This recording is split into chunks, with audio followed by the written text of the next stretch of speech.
premier temps, c'est quand même ce match de volley qu'on vient de vivre à la salle Omnisport des filles de National 2 de Saint-Dié qui viennent de gagner un beau match. C'était le derby, enfin le derby c'était le premier contre le deuxième et ça a plutôt bien fonctionné. Alors je suis quand même assez content parce que j'accompagne ces filles là, depuis maintenant 2 saisons, donc dans un tout petit rôle mais qui a aussi son importance, c'est celui de préparateur mental. Donc je commence à voir des fois quelques résultats, mais c'est surtout elle. Elle commence aussi à être autonome, à tenir un niveau optimum moyen tout au long du match et ça c'est plutôt intéressant de voir que ça fonctionne, que ça prend et qu'elles sont efficaces tout au long d'un match. C'est pas simplement de façon sporadique, donc c'est vraiment chouette. Quand on joue les premières places, c'est nécessaire. Il suffit pas d'être extraordinairement bon, il suffit de garder un niveau optimum moyen tout au long d'une saison. Et là, c'est plutôt bien parti, donc c'est chouette, affaire à suivre. Ça, c'était la partie professionnelle. Maintenant, en ce qui concerne la partie personnelle, voilà, on arrive dans la saison. Là, d'ailleurs, il neige à Saint-Dié, c'est plutôt positif. On va pouvoir farter, sauter sur les lattes pour aller s'amuser dans la neige, parce que voilà, quand on fait du trail tout au long d'une saison, c'est plutôt assez traumatisant. On est bien content qu'arrive le mois de décembre pour dire qu'on peut commencer à aller skier. C'est de la préparation physique générale, c'est tout un autre univers aussi, mais c'est aussi un gros travail physiologique.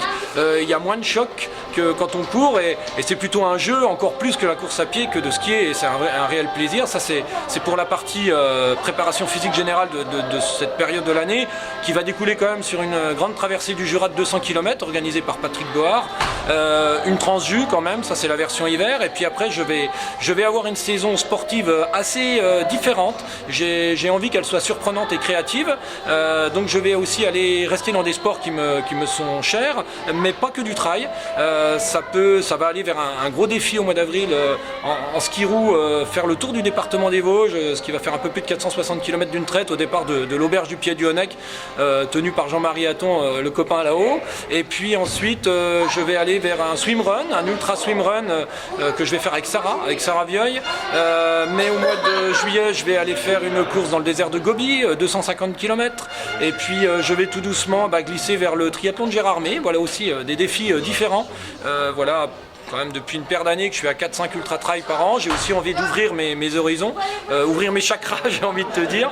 Et puis ça va aussi le gros temps fort, et ça c'est vraiment un événement où j'ai vraiment envie d'y apporter tout avec mon équipe une grosse attention. Ça va être la traversée du Mercantour, sur la même lignée, la même recette que la traversée des Vosges et la traversée du Jura. Là, nous voilà partis pour un peu plus de 200 km avec 13 000 de positifs au travers du Mercantour, avec tous ces magnifiques décors. Ça aura lieu courant septembre. La date précisément devrait être autour du 20, mais bon, ça reste à préciser, pour une belle balade pour moi, mais aussi pour un beau projet où tout le monde va être impliqué, tout le monde aura son importance, du sponsor à celui qui va organiser, les ambassadeurs, les gens qui vont venir m'accompagner par section, la même recette, et ça va être le vrai temps fort de ma saison, la traversée du Mercantour au mois de septembre.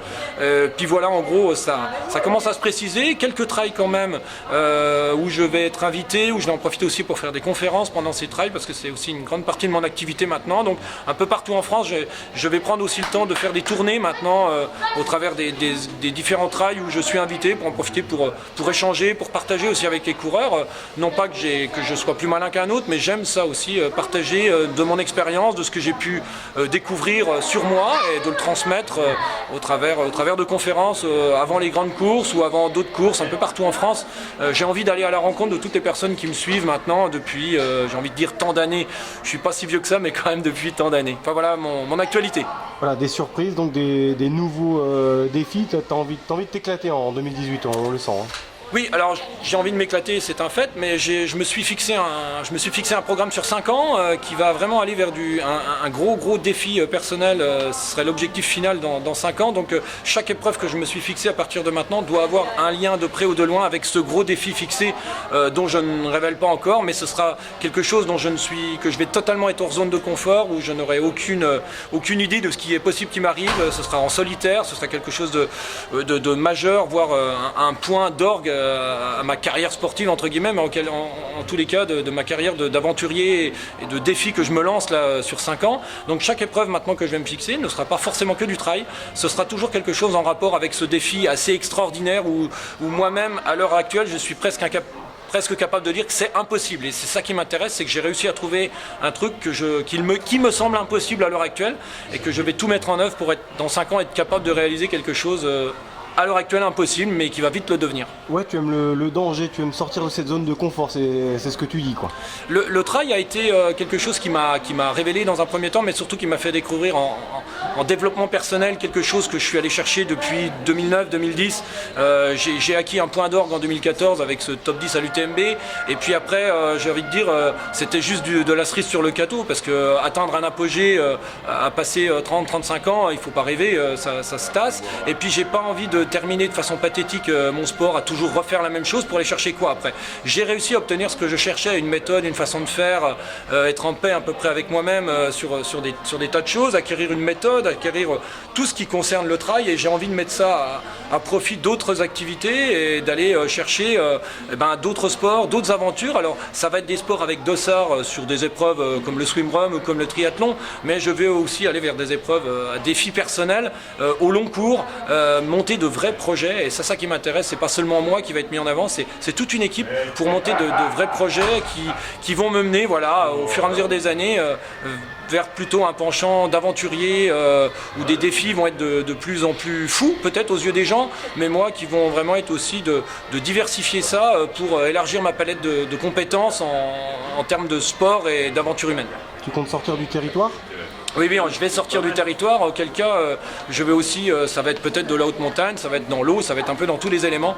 Je veux aussi aller à la rencontre des sportifs atypiques dans d'autres sports, plutôt à base physiologique quand même, ou à force humaine en tous les cas, pour aussi élargir, rencontrer tout ça, pour, dans mon métier, en tant que préparateur mental pour sportifs de haut niveau et en tant que conférencier, je vais aussi élargir, avoir d'autres cordes à mon arc que simplement cette casquette d'ultra-trailer qui me permet aussi d'activer aussi beaucoup de choses dans ma vie professionnelle, mais j'ai à 40 ans, j'ai envie de 41, j'ai envie de défis, de gros défis plutôt que le dossard et le chrono qui ont été de très beaux moments pour moi, mais j'ai pas envie de faire que ça.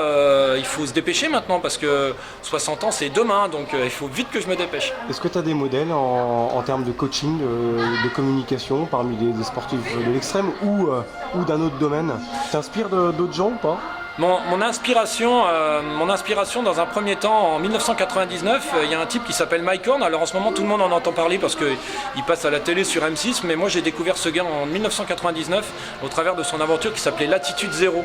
Et ça, c'est-à-dire qu'il a suivi le fil de l'équateur à force, donc c'était ou en bateau à la voile, ou c'était sur un tout petit bateau de 9 mètres, ou c'était à pied en VTT. C'est un gars qui a donc traversé l'Amazonie à pied tout seul pendant plusieurs mois. Il a mis 17 mois pour faire le tour du monde.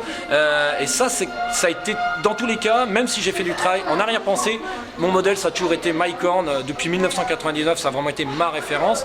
À l'impossible, nul n'est tenu. C'est vraiment ce que ce livre initiatique, pour moi, presque initiatique en termes de sport, parce qu'après j'ai eu beaucoup de lectures, notamment Le Guerrier Pacifique et d'autres, qui m'ont vraiment inspiré dans cette voie. Donc le trail était quelque chose d'assez facile pour reproduire différentes choses. Ça devenait vite impossible quand on voyait les distances en trail. Mais une fois que ça maintenant est apprivoisé, j'ai envie de dire, j'ai envie d'aller dans d'autres trucs qui deviennent impossibles, et il faut les rendre possibles, et c'est ça qui m'intéresse vraiment, qui est vraiment de l'humain là-dedans et pas non plus que de la performance et de la compétition. Ce serait pathétique et ça m'a jamais vraiment intéressé, et ça m'intéresse d'autant moins que j'ai vécu de tellement belles choses en trail que pourquoi remettre 100 balles, autant vivre d'autres choses.